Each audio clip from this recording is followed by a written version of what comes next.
So ito na mga kasikap. Simulan natin dito sa ito yung unang pier column, no.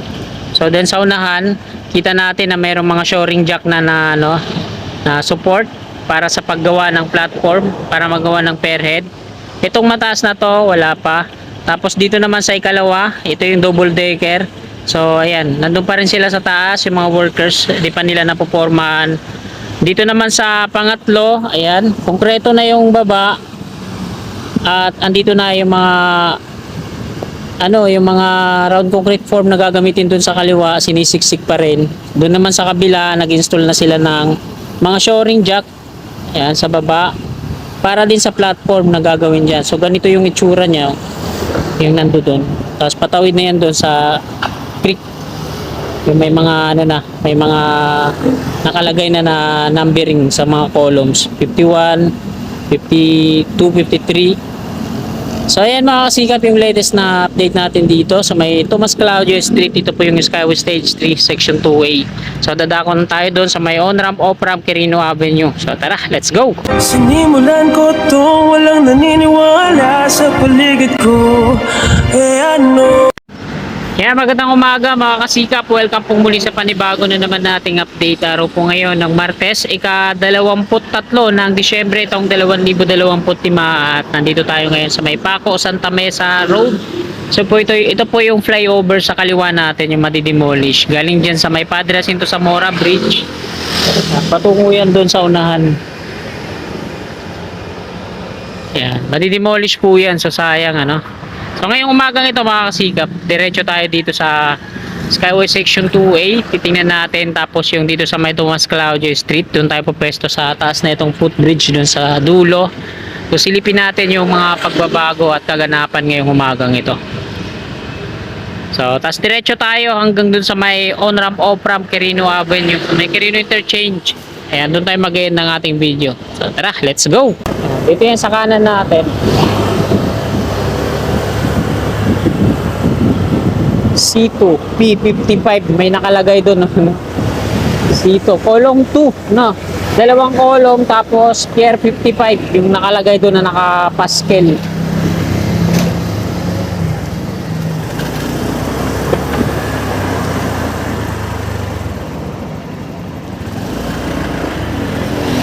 Ayan so hinto muna tayo dito mga kababayan, pakita ko sa inyo. Lagay C2 P55 nandoon sa likod. Tapos ito naman, ayan kita natin C2 column 2, dalawa yung column na gagawin dito, pier 58. So hindi ko na i-zoom yan, meron din doon at hanggang doon yun, marami. So pinatag na nga nila dito mga kasikap. Ayan, sige, tingnan natin yung mga kabayan na yung kung madidemolish pa, pati ito inumpisan na rin, so wala pang pagdi-demolish sa part na to, pero nandito na yung excavator, konting na lang yan. May nakatira pa dun sa likod so hindi pa siguro bayad yan yan, Padre Jacinto Zamora Bridge. So ito yung umpisa ng on-ramp ng flyover na madidemolish. Ayan, meron dyan nakalagay C1 P58. Ito kita nyo yan mga kasikap, C2 P58, pier 58. Dyan yung isang column sa part na yan. Tapos yung isang column naman nandito, ayan C1 P58 column 1 P58. So ito yung kapartner niya, C2 P58 dito, tsaka dito. So kaya pala nadidemolish yun, Shout out daw kay Paps, siguro followers natin yun. So ayan, kaya pala madidemolish tong flyover na to, tungudong kasi dyan ang columns talagang may bilog pa. So ayan mga kasikap, kaliwa na tayo dito. Liko na ako dito.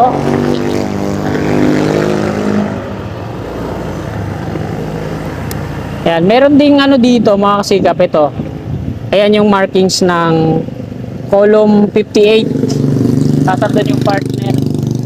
Tapos dito naman sa likod natin, malaking cross na kulay pula, para sa NCR naman yan. So talagang demolish itong flyover na to dahil tatamaan talaga siya. Ayun yung isang doon, may mga numbering na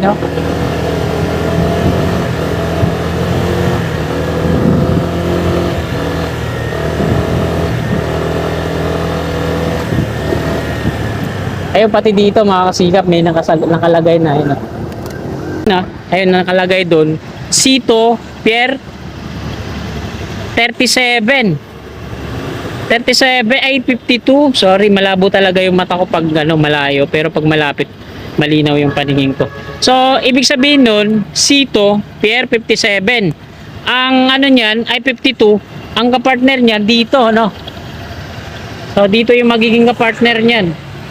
So, itong bahay na to, hindi talaga makakaligtas yan. Demolish yan. So, hindi pa siguro nababayaran to, kaya ganyan. Tapos, meron din dun, no? Pier, naman, 53. So, ayan na yung Skyway Stage 3, Section 2A mga kasikap po.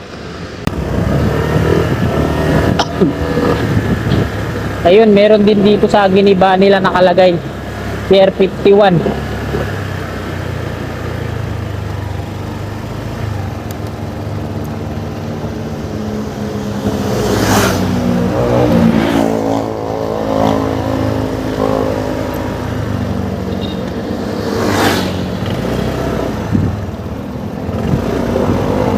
So hindi muna natin sisilipin dito sa may Pandakan. Yan, wala pa namang progreso. Dito lang tayo. Yan. Yan, nandito na po tayo sa may flyover sa taas. Biata Station ng PNR. So, wala na natin silipin yan dyan. Wala namang progreso. So dito tayo. Skyway Stage 3. So yan yung progress ngayon dito. Diretso na po tayo dito. So, shout out sila na mga kasikap natin, Mapaluzon, Visayas at Mindanao. At shout out din kay Kagamutan Vloggers. Ayan.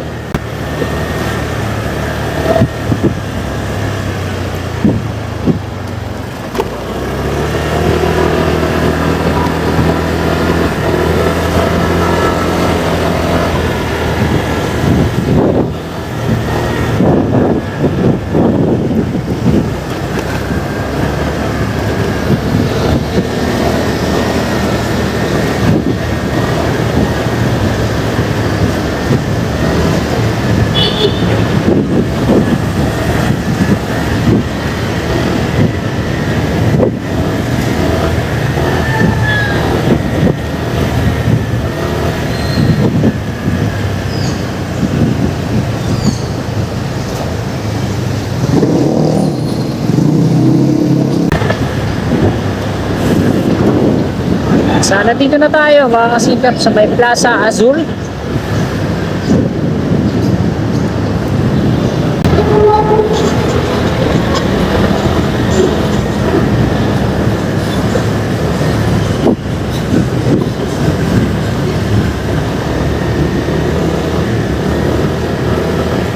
So ito yon yung off-ramp patungong UN.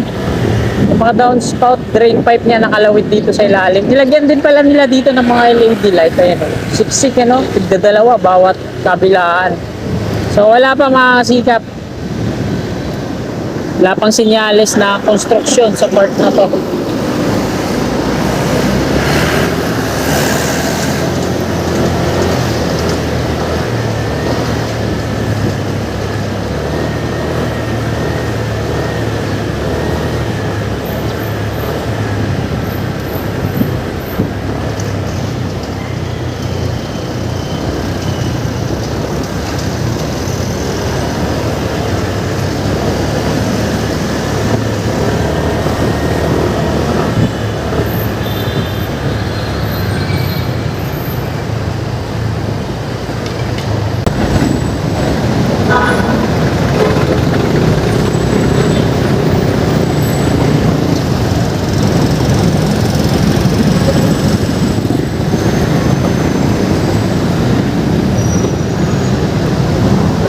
Sa kanan natin yung ginawa nilang pedestal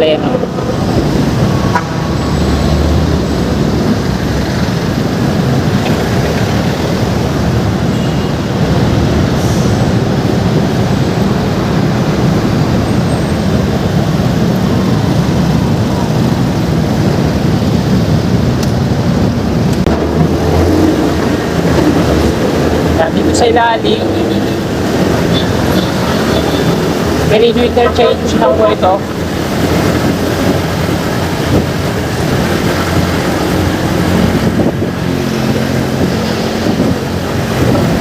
Ito dito, tinanggalan na, nilinis na nila dito sa unahan.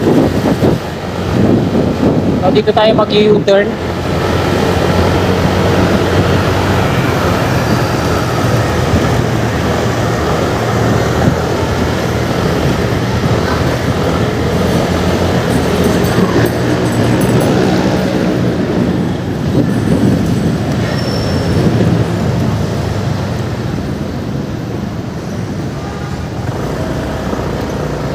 Ayan, nakapag-U-turn na tayo.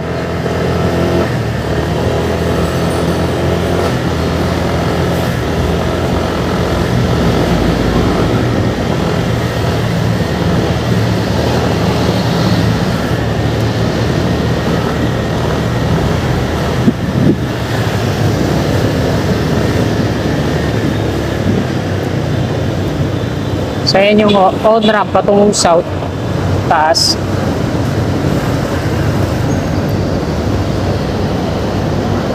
Ito yung on-ramp patungong south. So, may mga parapet wall na may gantry na rin para sa signage. So, mula dito yan, patungo doon. Tapos, dito sa baba, ito yung sitwasyon ngayon dito. Dito naman sa kaliwa natin, ito yung off-ramp. Yan, tinanggalan na ng mga forma. So, ayan, may parapet wall na. Kasi mga lalagyan na lang ng mga street lamp pole dito sa gilid-gilid. Yung mga naka-usli na yan. At doon na lang sa dulo, hindi pa na tatanggalan at parang hindi pa konkreto yung pinakadulo doon. Quirino Interchange. Osmeña Highway.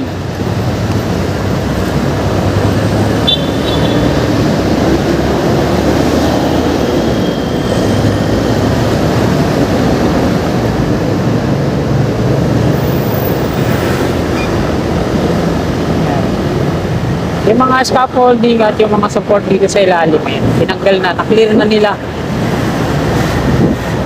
Yung ilalim na ang viaduct.